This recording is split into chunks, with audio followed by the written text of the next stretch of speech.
It's Tuesday 7th of January and we're here for my pre-op appointment. When we arrived, the receptionist took me to have my weight recorded straight away. First we went in to see the dietitian. Myself and another lady were both there for our pre-op appointments, and we went in to see the dietitian together. She gave us sort of general information about the milk diet that we'd be doing. We were both going to be doing 1 week of the milk diet, so she talked to us about that. She talked to us about the puree stage and the soft food stage, and then moving on from that, from kind of 8 weeks onwards, moving on to normal textured food. And then we had the opportunity to ask her anything that we wanted to ask about food and nutrition. She also talked about the vitamins that we'd need to be taking and went through sort of how those might need to be taken at different times of the day, because of course different vitamins can't be taken at the same time. I think it's iron and calcium, you can't take them at the same time because calcium inhibits the iron absorption, or it might be the other way around. But you have to take them at separate times of the day, a couple of hours apart, so that they don't interfere with the amount of vitamin that you're absorbing from them. So we then had the opportunity to ask questions about the nutrition and food and things, and I had a couple of questions about that, but most of my questions were actually ones to do with kind of wanting to know about the routine of what would happen when I arrived at the hospital for my op and things. Asti wants to say hello. Do you want to say hello? This is Asti. She's one of my sausage dogs. She's climbed up to join in with the video. So she said different people heal at different rates, and you might find that you're not quite ready to go onto normal food at the 8-week stage, or you might find that you are able to stomach things like that a few days early. And she said it is completely personal to everybody how quickly they heal and what food they can and can't stomach. She talked about different kind of hints and tips for the milk diet.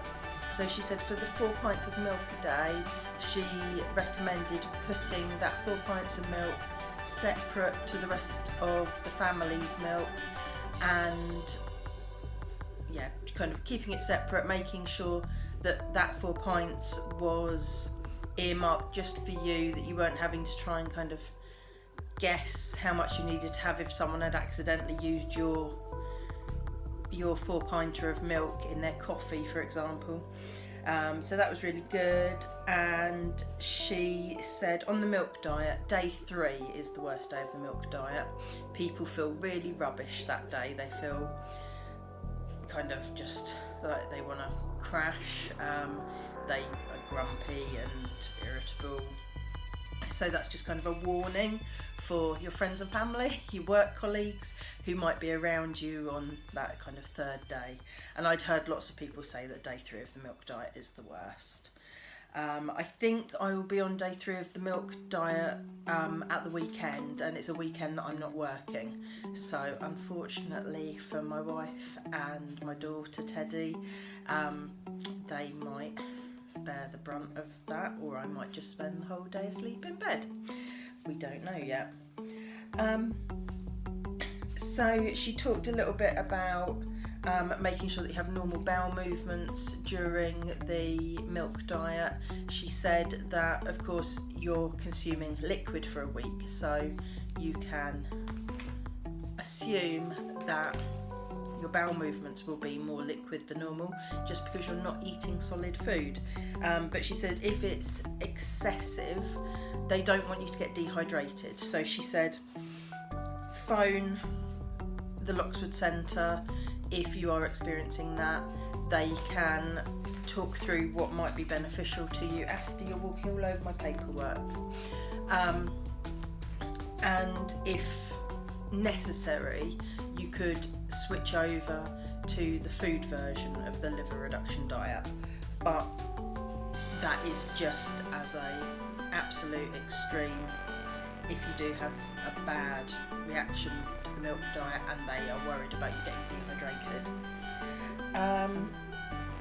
She talked about when the last time to drink was before surgery, and I'm not sure if I mentioned, but the letter that I had through from the hospital to confirm my op said that I didn't need to actually get to the hospital until lunchtime.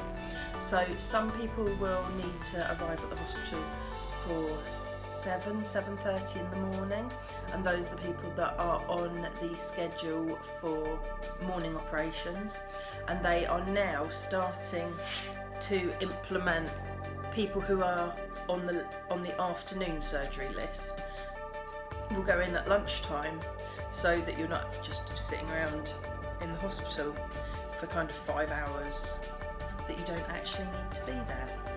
So, as I don't need to be at the hospital till 12:30, I can drink water for longer on the day of my op. So people who are going in for their op at 7 in the morning, for both of us, we will all stop having food, or the milk and the jelly and etc. that we have been having for that week, at midnight before surgery, and then you can have what they call clear liquids from midnight. So that would be water, you can have black tea and coffee, fruit teas, I think you can have sugar-free squash as well. And then if you were going in for your operation at 7:30, you would have your last glass of water or clear liquids at about 6 in the morning. So this is about an hour before you're due to arrive at the hospital. Now for me, because we know my operation is going to be in the afternoon, they've said that I can continue having clear liquids until about 11:30 in the morning, so that I don't get dehydrated. They're very keen that you don't get dehydrated. They don't want you arriving at the hospital dehydrated. So we know already that I'm going to be able to have my clear liquids the morning of my surgery up until about an hour before I need to arrive at the hospital. And my hospital say it's fine to have drinks with caffeine in, so I can continue to have normal tea and coffee, green tea, etc. Don't need to switch to decaffeinated versions. And so the dietitian also said when you wake up from the op, you won't feel hungry. You'll feel a bit rubbish. You'll have like the sort of trapped gas pain in your torso, and obviously very important to get up and about and moving around to try and walk that off a little bit, get the trapped air that's inside you to dissipate. And she said lots of people talk about having mint tea, peppermint tea, to try and help with that, and I don't actually like the taste of mint. When I was little, I used to get travel sick, and my mum's solution, as it were, to travel sickness was to suck polo mint or something, and so I associate the taste of mint with feeling sick. So I don't know whether I will try and have peppermint tea or not. Might give it a go, see what happens. And so my hospital, you are on pureed food from the day after your operation. So when I wake up, because again my operation is going to be in the afternoon, so I'm going to wake up probably late afternoon, early evening, and they will probably just have me sipping water for the rest of the night. Perhaps tea and coffee, I don't know.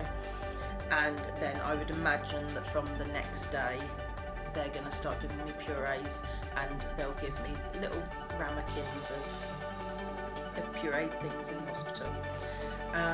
She said that they want you eating 6 times a day, so it's going to be, to start off with on puree stage, it's going to be very small amounts, 1 to 2 tablespoons of pureed food, and that should hopefully, over those few weeks after surgery, increase the quantity of that pureed food until you're eating a little ramekin sized amount. Once you are well out from recovery, after your 8-week kind of moving on to normal food, again, that's going to be really small portions, but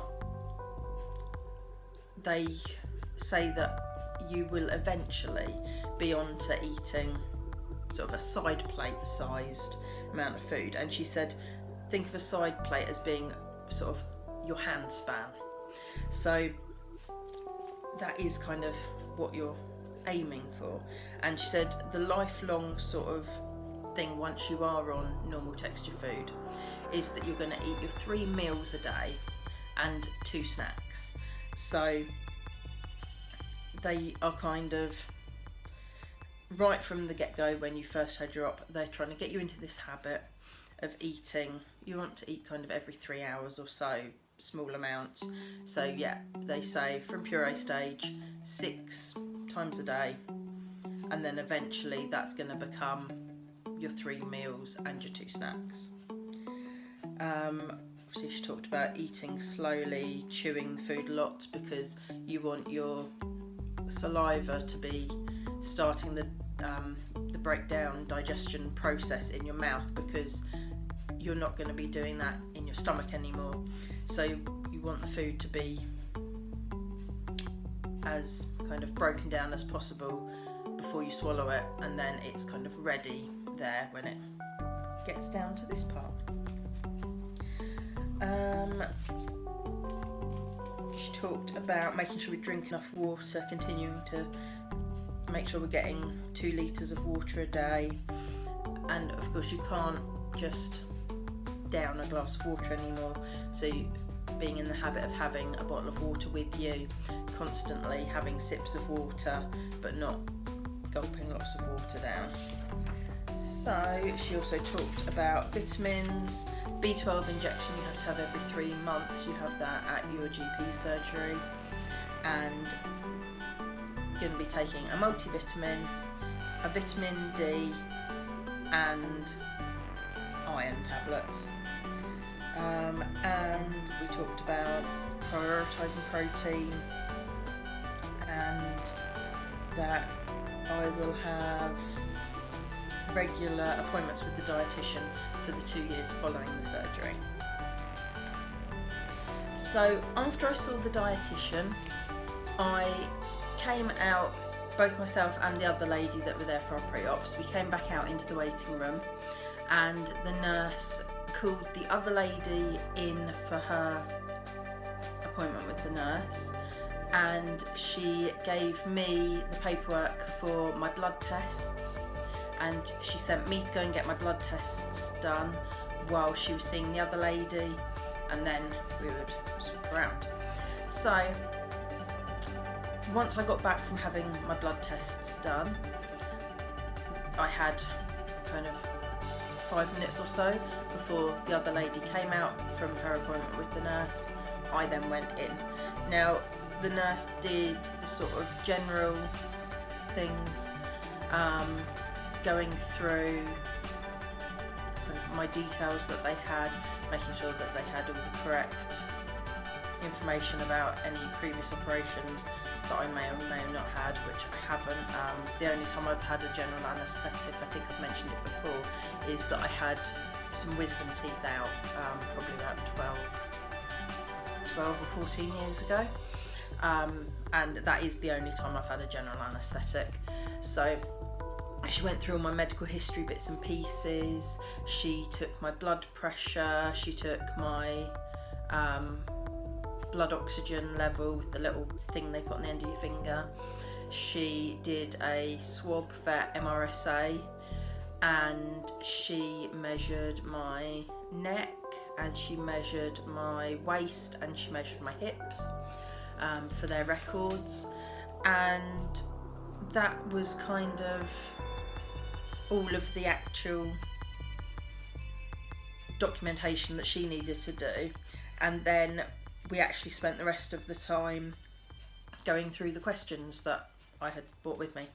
So I think the first thing to say is that I found out that my surgeon is going to be Richard Newton, and I believe he is the surgeon that I saw at my MDT appointment.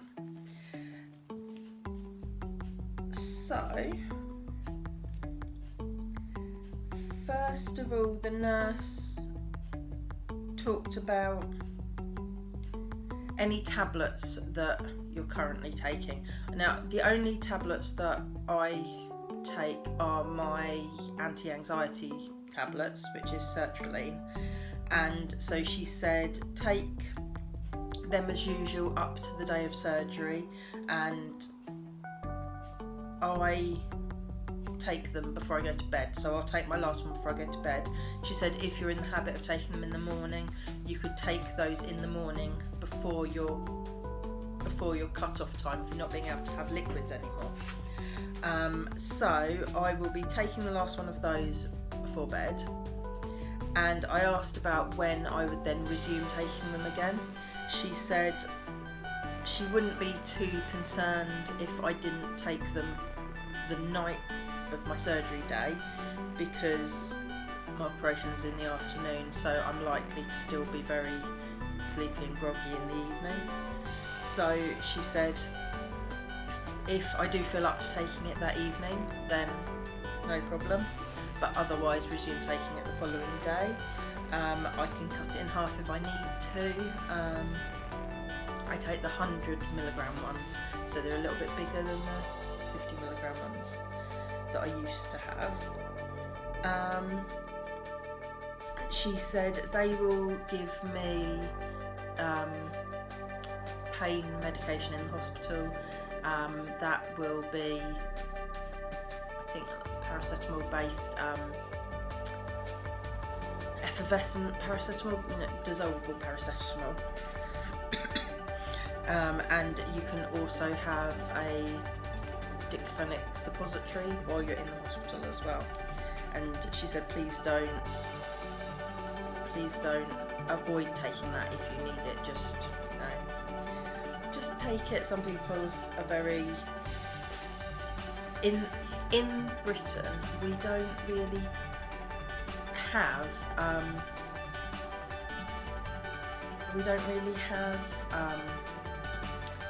suppository pain medication.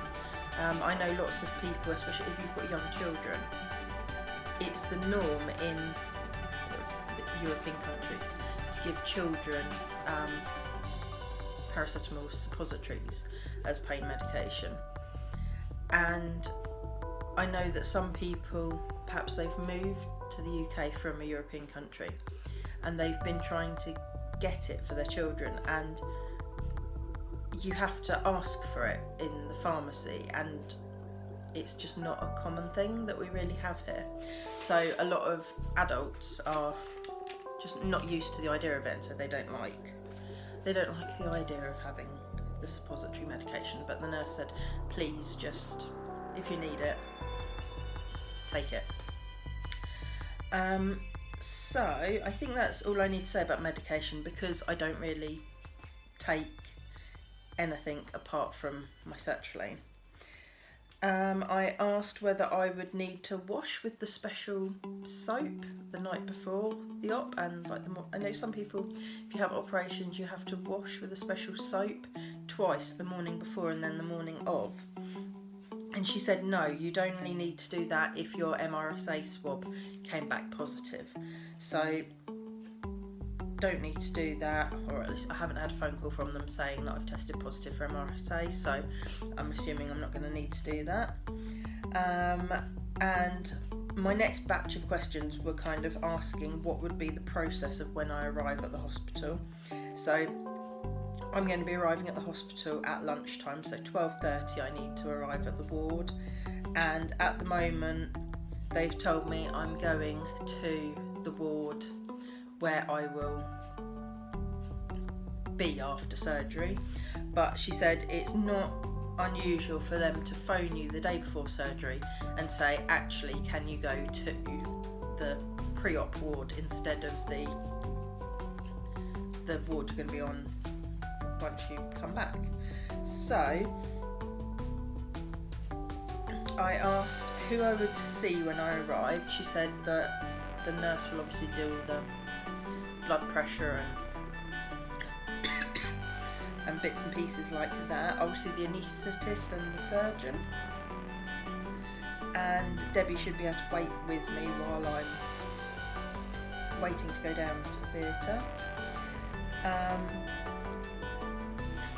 I asked about whether will I wake up in recovery or will I wake up on the ward. She said you do wake up in recovery, but lots of people don't actually remember waking up in recovery, so some people will think that they've fallen asleep for the operation and woken up on the ward, and they've kind of, the nurses know that they were awake in recovery, but people don't always remember it. I asked about whether they will phone Debbie to let her know that I'm out of the operation or ready for her to meet me back on the ward, and they said actually these days, with everyone having mobile phones, people tend to call their family themselves when they get back to the ward.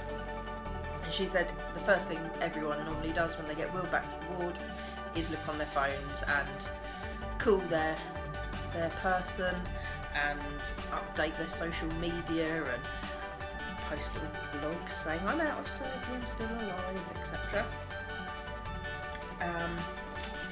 And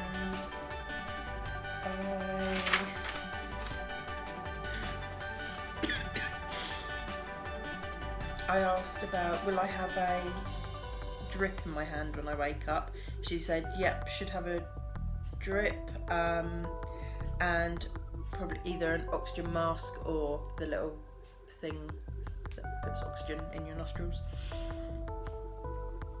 I asked whether I would have a drain. She said they only put drains in if the operation was what she called a bit messy. So if there's anything that needs to kind of be drained out, they'd rather drain it out than for it to become a hematoma or a bruise on your side. Excuse me.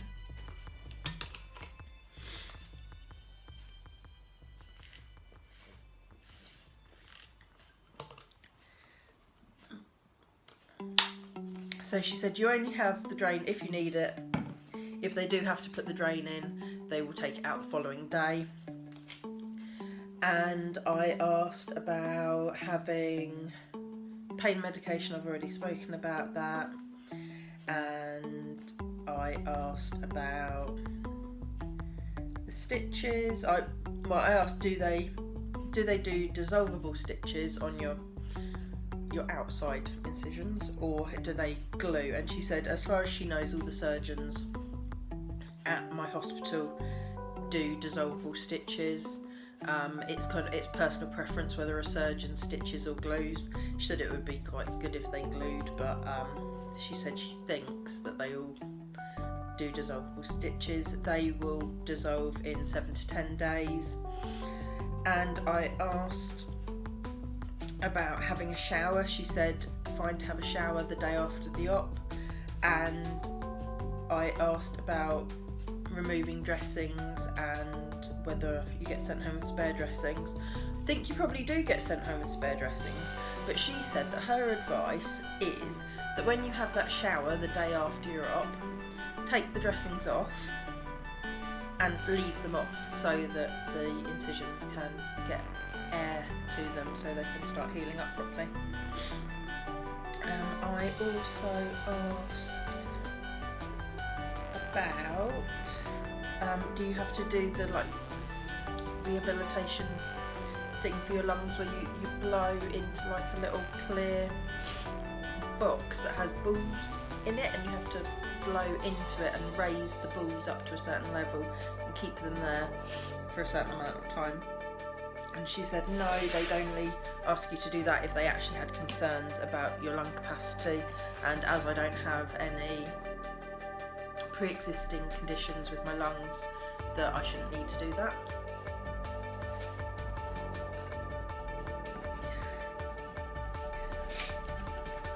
I also asked about I asked whether the hospital, the bariatric centre at the hospital, had an email address for asking about non-urgent queries in the kind of the after stages of having the operation.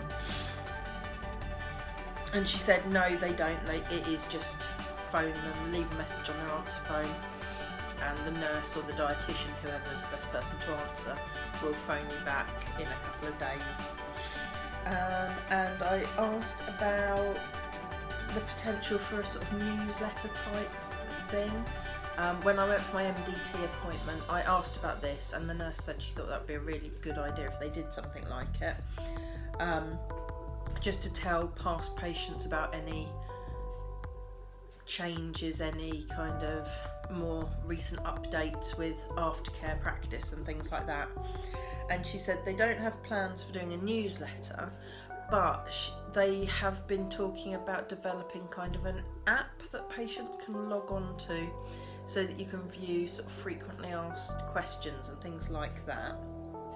She said it's one of those things where they just kind of need a member of staff to kind of take it on as their personal project and actually see it through to completion.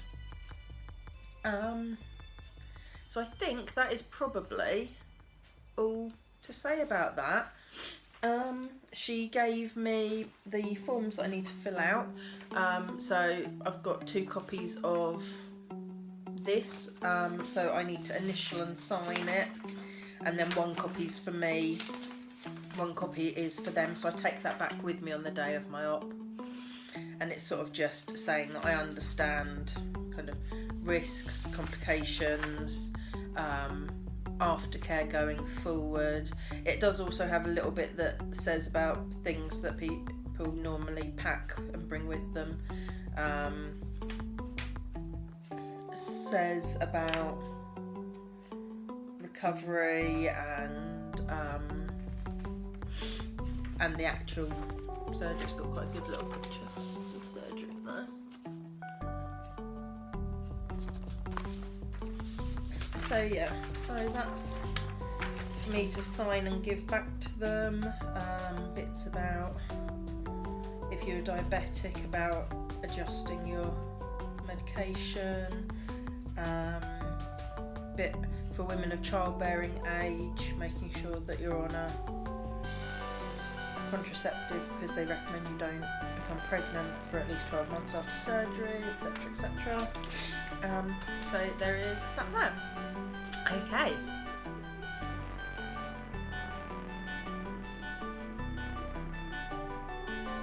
Last but not least, I'm also going to talk briefly about the study that I'm volunteering to take part in. So this is a medical research study that is being done by one of the doctors in obs and gynae, and it's about sort of fertility and how fertility changes after bariatric surgery and things. For my part, it just means that when I'm having bloods done anyway, there are some extra blood tests that they will just do at the same time. There are some questionnaires to fill out for your op, after your op, and there will also be an ultrasound scan. So they ask you a few questions about kind of your general health.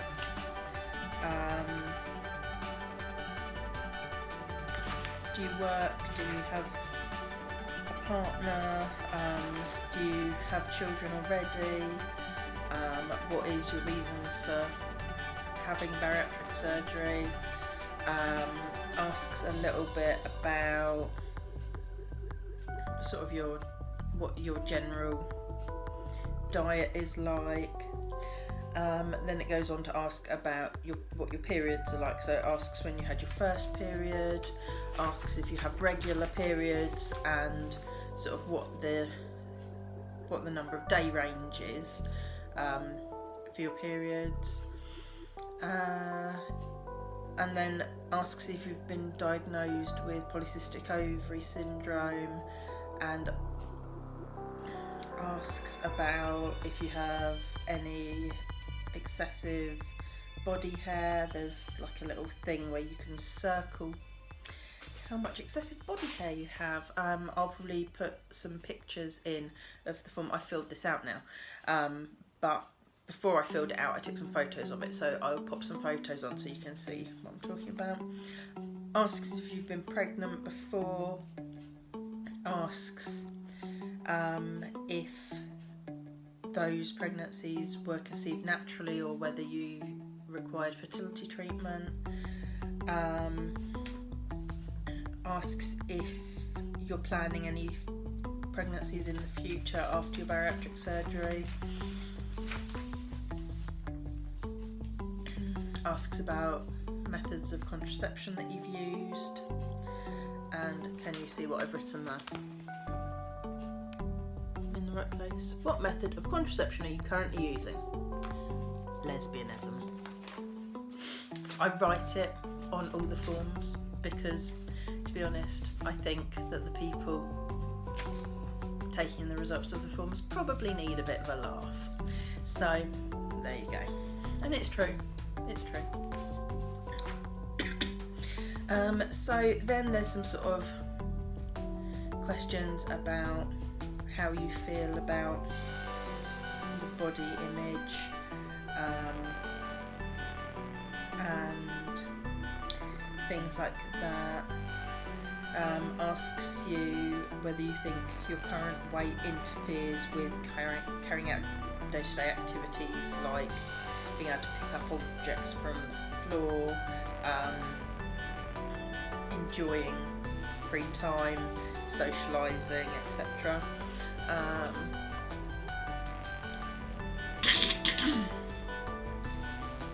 And there's a few questions that are kind of about your sex life, if you have a sex life.